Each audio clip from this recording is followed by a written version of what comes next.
Donald Trump just experienced the worst week of his presidency because the Jeffrey Epstein scandal is not just ripping his White House apart, but tearing his MAGA base away from him. So today at the FIFA World Cup, Donald Trump tried so desperately to get a win. And although Chelsea was able to, Trump wasn't.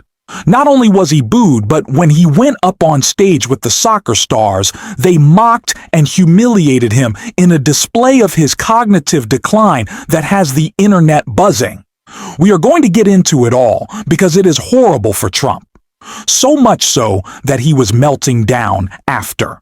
But before we do, if I could quickly ask you to leave a like on this video, and if you haven't already and you enjoy our channel, to hit that subscribe button because it goes a long way in supporting the work that we're doing on this show. Now, before we can get into those moments of these soccer stars mocking Trump to his face, we gotta start with what's got him so upset, and that's one of the biggest supporters of his, maybe formerly, and Alex Jones calling out his Epstein scandal. As you know, I just call balls and strikes. And after years of saying they will release the Epstein file or list, suddenly they're not going to, and we're told it doesn't exist. But then Trump comes out last night and says, well, it does exist, but the Democrats had control of it, manipulated it, which is actually true. They've had control, but they would destroy anything they didn't want in there and leave what they wanted in there that their investigators could plan. So people say, well, then whose side are you on? This is a giant fiasco. I'm trying to call balls and strikes. I'm trying to look at every angle of this and understand what's happening, understand why the Trump administration did a 180 the last few months, and particularly last week, and did this, and then blames loyal supporters who support the overall agenda as being traitorous for doing this.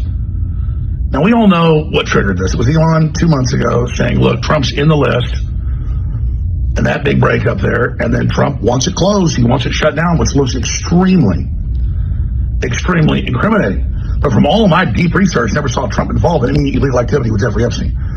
So we are simply here tracking this case, not choosing a side, not wanting to make things be what we want them to be, but simply looking at the facts. But I dropped the ball. I didn't even think about the fact. I'm like, oh yeah, if they've had the list and they've had the files for years, the Democrats would take stuff out, destroy it. Well, that's obvious. They would leave in and twist and put in what they wanted.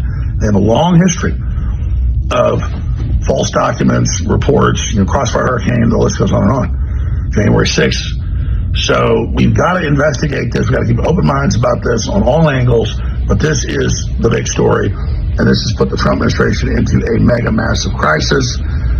And Trump at press conferences and the rest of it saying, don't ask questions, triggers the ultimate Streisand effect and is insane. So I don't know where in the world they're coming up with that plan. We'll continue to track this in live time. We'll cover the good Trump's doing. We'll cover the bad he's doing. To give Trump our ongoing advice. And I'm going to post a video later, do a live show today at 4 p.m. Central, breaking down what I think Trump needs to do to get things back on track.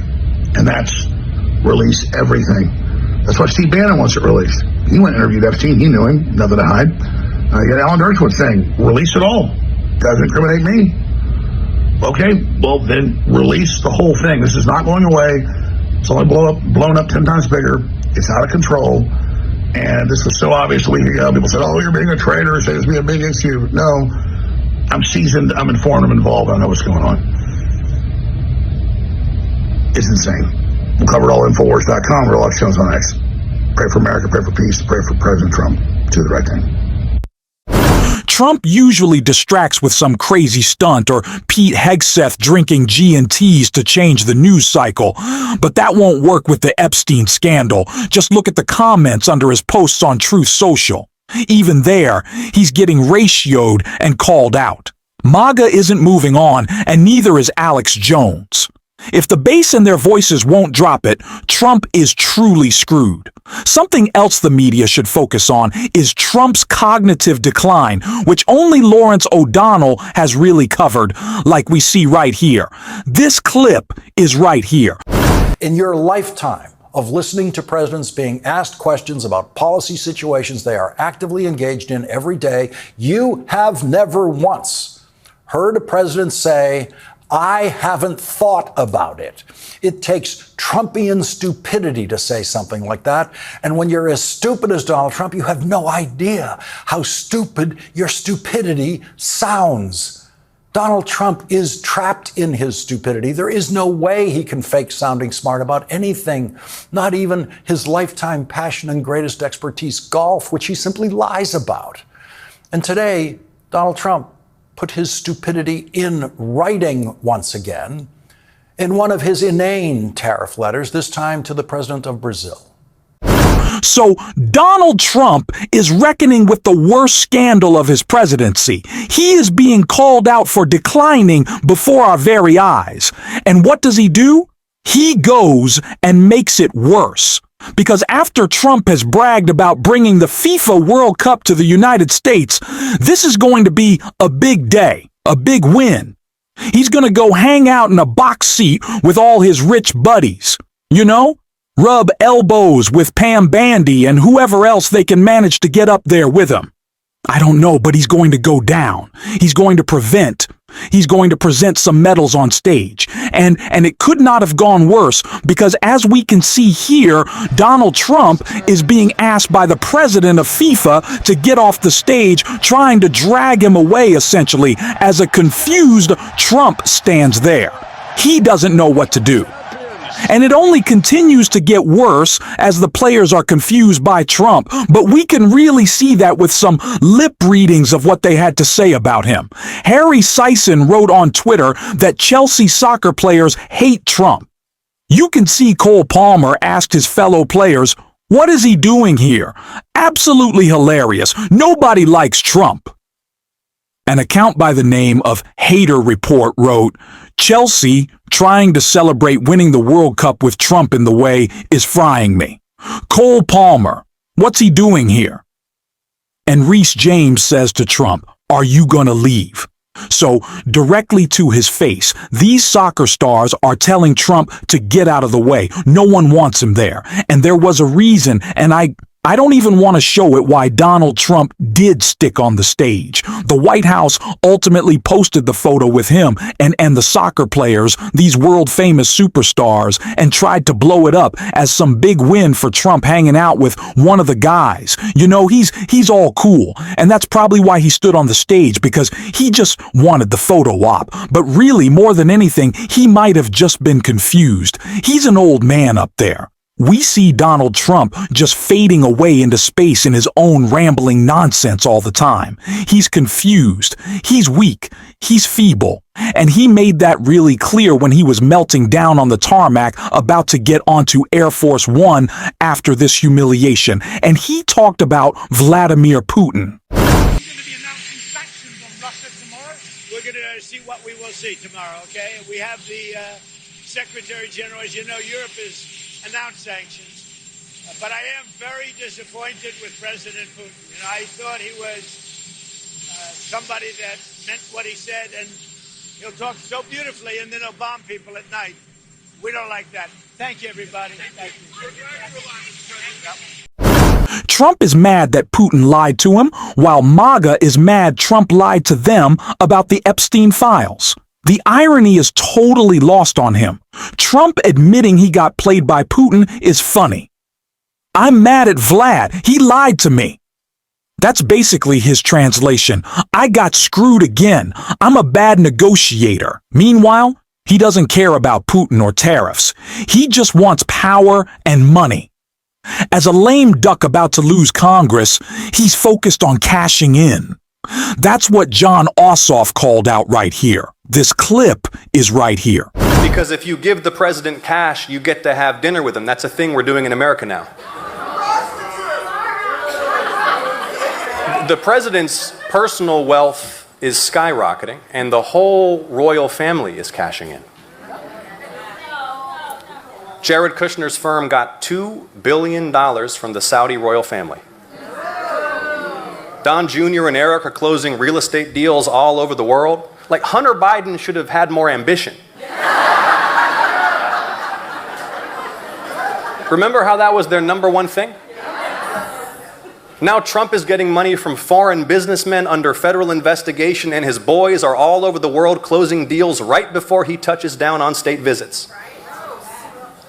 Eric said the other day, he said, we're the hottest brand in the world right now.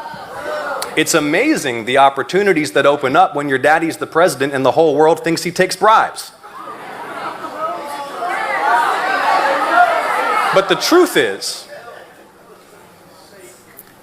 is that corruption in America runs a lot deeper than Donald Trump. See, I get why people voted for him. Because even before he came on the scene, America had the most corrupt political system in the Western world. It's been running on corporate money, secret money, billionaire money, both sides. And it's worse than ever now. Citizens United was the worst court decision in modern American history.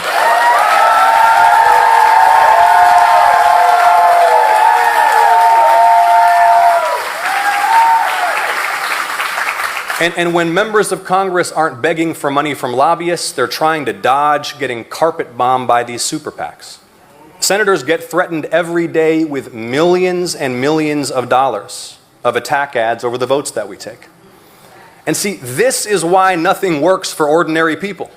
It's not because of woke college kids or trans students or because there are interracial couples in cereal commercials.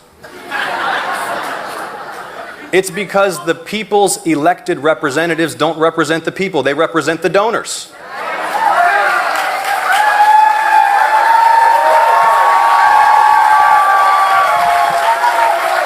And that corruption is why they just defunded nursing homes to cut taxes for the rich. Corruption is why you pay a fortune for prescriptions. Corruption is why your insurance claim keeps getting denied. Corruption is why hedge funds get to buy up all the houses in your neighborhood, driving you out of the market, and then your corporate landlord ignores your calls during a gas leak. Corruption is why that ambulance costs $3,000 after you just had to get your choking toddler to the hospital. So Trump promised to attack a broken system. I get it. Ripe target. But here's the thing, he's a crook and a con man, and he wants to be a king. Yes, the system really is rigged, but Trump's not unrigging it, he's re-rigging it for himself. Savannah, trust me when I tell you, if we live up to our obligations as citizens, we will overcome this. Savannah, we will. We will.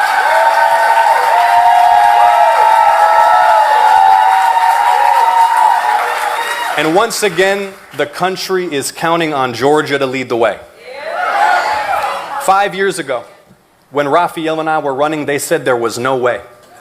They wanted us to give in to doubt and fear and despair. But Savannah, out of no way, we made a way. And the state of Georgia, the heart of the old Confederacy and the cradle of the civil rights movement, sent a black pastor who holds Dr. King's pulpit at Ebenezer Baptist Church and the young Jewish son of an immigrant to represent you in the United States Senate. You did that, Savannah. You did that, Savannah.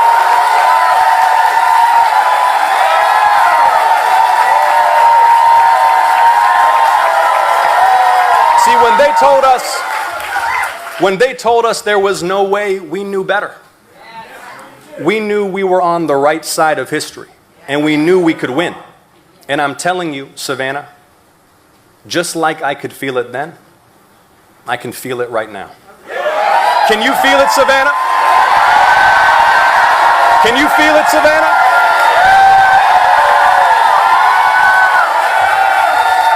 Savannah, that's what you feel. That's what you feel when your cause is just. That's how it feels when you push on the arc of history and it starts bending toward justice. In my Senate office, just above my desk, there's a portrait of Congressman Lewis.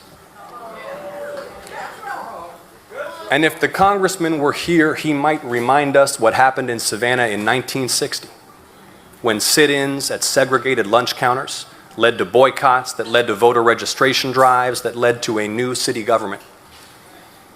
And the congressman might remind us that within a year, that new city government desegregated those lunch counters.